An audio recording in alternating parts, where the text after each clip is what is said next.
What's up, Sparks? My name is Chris. Welcome back to Sparkplug TV, where I do car reviews for literally everybody, not just car enthusiasts.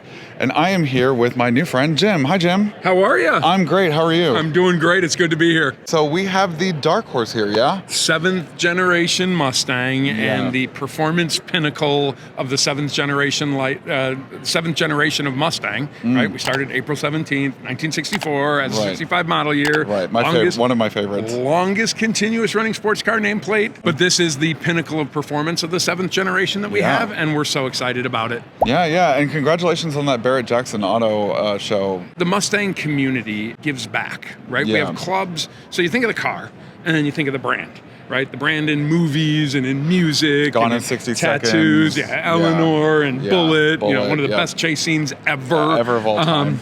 So anyways, the Mustang community, clubs on 6 of the 7 continents. Wow. We tried to do it in Antarctica for the Gen 6 launch. We were going to helicopter one in and drop it down and kind of establish Actually? a club. Yeah, we talked about doing that. It didn't work. Okay. So in the community where you give back, we started it with the 2007 model year at Barret Jackson. Yes. We did the first charity car that Barret Jackson had done. Was it the GT500? GT500 with Carroll Shelby and Edsel Ford up on stage. I remember that. Yeah, it went for $600,000. I was like 14, but you know. Since then, Barret Jackson has raised more than $150 million in charity, and we've raised more than $10 million on Mustang alone. It's doing right by doing good. Yeah. Right? Giving back to the community. I was so excited. I thought it was a $300,000 car, right? Yeah, base Mustang GT. It wasn't the Dark Horse. It wasn't a Shelby.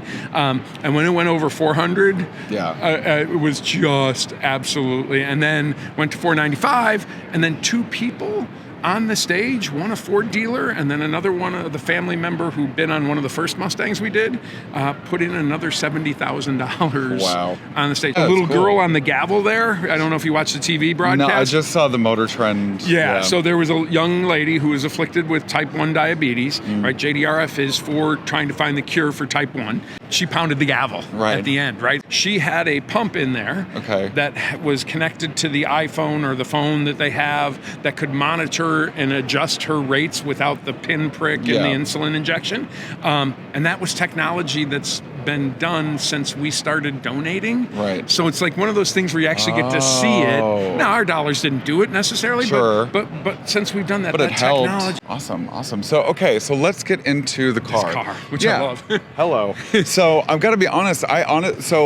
One of my first model cars ever that I built as a kid was the 64 Mustang. It was Carolina blue. I'm from North Carolina. It's literally still in my parents' house. I love it so much. It wasn't Duke blue. No, it was not Duke blue. Yeah, it was just one of my first favorite cars of all time.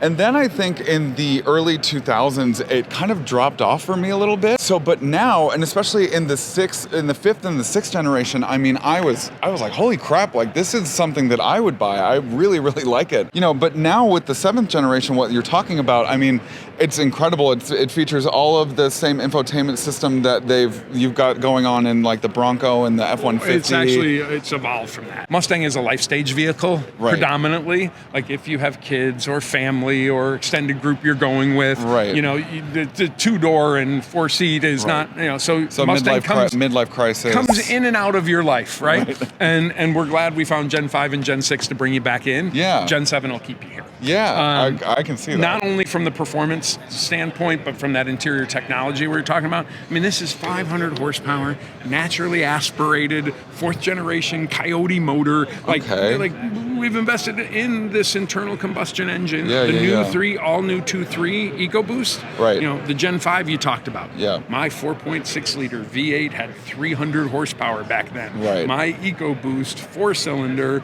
in the 22 model year in the Hypo package had 330 horsepower. Right. So what is the origin of Dark Horse, and why? And how does it differ from the GTs or the Shelbys or anything like that? This is the first new nameplate we've done in the Mustang family in 21 years. Okay. Right. We brought back Bullet 21 years ago in honor of that chase scene. McQueen Estate, the whole 9 yards. Right. Developing this 7th generation Mustang.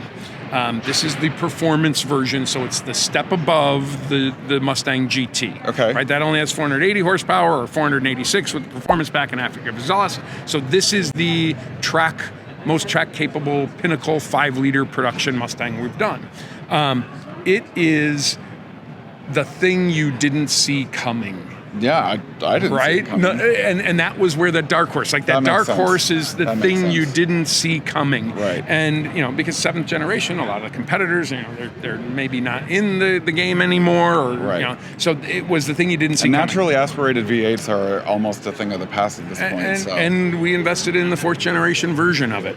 So that was the Dark Horse nomenclature. I'm happy for that. I love a naturally aspirated V8. I grew up on them. And the choice is there, right? Yeah. You can still have your electric if you want it. Now, first time we've done a forward-facing horse. Okay. Right? And the designer spent an awful lot of time, you see on the nose pattern and the nostrils. If you think of a naturally aspirated vehicle, airflow is extremely important. Of course. If you watch a Mustang run in the wild or a horse run in the Kentucky Derby, you see them drawing in that air through their nostrils as their head's coming forward. So forward-facing head with the nostrils to represent the air that we need to come in. But is the badge airbags underneath on the front that breathe that air in to give you that performance you're looking for. So does this have electronic limited slip differential? Or? What we have in this vehicle is the independent rear suspension with the MagneRide suspension calibrated into the performance in there that actually allows the vehicle to keep the contact patch of the tire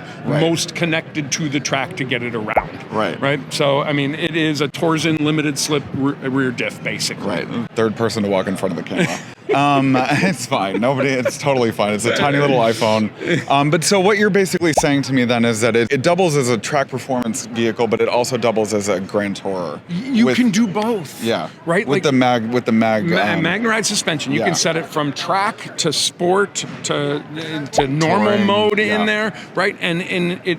That's magnetic particles in the viscous fluid that the computer sends electrical charges to instantaneously, basically within thousandths of a second, change the pressure. So like if the front driver's side wheel senses a rumble strip on a road track or a pothole, by the time the back tire gets through, it already knows what suspension it needs to be at to keep you on the road best. Interesting. Okay. It's just a cool technology and it's fun and it's adjustable. So like in the track mode, you want it stiffer. You want to be able to go across that apex of that turn and hold on. So we're just really excited about it. Because I think the biggest problem that I've had with performance vehicles is that you're not able to adjust the suspension to a place of comfortability that would be comparable to like a daily driver. So, and I think Ford I've driven plenty of Mustangs, so I think that, Ford has always done a good job with it being, and that's why they're so popular, right? I mean, because they're just they're really good at, just Grand Tours. But it evolved. If you think of Boss 302, 11, 12, or 12, 13, right? Thinking calendar years. Right. That was 2-piston adjustable. Right. The GT500 KRs in 08, 09. Right. Bilstein 2-piston adjustable. Right. Now, with that MagneRide, it's continually adjustable. Right. So you can drive comfortably on the road. Especially it being electronic and all that. Yeah. And so it's a lot of fun. So, all right, let's talk specs real quick. So basically, you said that it's got almost 500 horsepower. 500 horsepower. Flat. 500 flat. Flat. Yep. What about 100 horsepower per liter. Right. 418 foot-pounds of torque. And how? So I didn't go to school for math. So what is a liter? How many liters? It's 5 liters. 5 liters. Okay. So it's 100 horsepower per liter, which is a pretty cool threshold from a naturally aspirated engine. Right. Supercharged. We have the 760 in the GT500 that was 22 model year. 350 with the flat plane crank and 8,250 RPM. This one straight up normal crank, naturally aspirated, 100 horsepower per liter. Sick. Which is nice. So I am getting a memo to wrap it up. So I think my time is running out, but I'm gonna basically just do a voiceover of the interior. And the interior, but I would love to tell you about the interior. Yes. That Unreal gaming technology that powers Rocket League. It's made by Unreal. It's an Unreal gaming engine that our engineers developed it, so you can instantly generate the graphic of the Mustang on there and personalize it to your taste. Amazing. I will get some B-roll on that. And Jim, I very much appreciate your time. Have fun doing it. Thanks so much. Thank you so much. Hey Sparks, thanks for watching today's video. If you want more Sparkplug TV content, click right here. Right here. You got 2 options. Choose one, or both.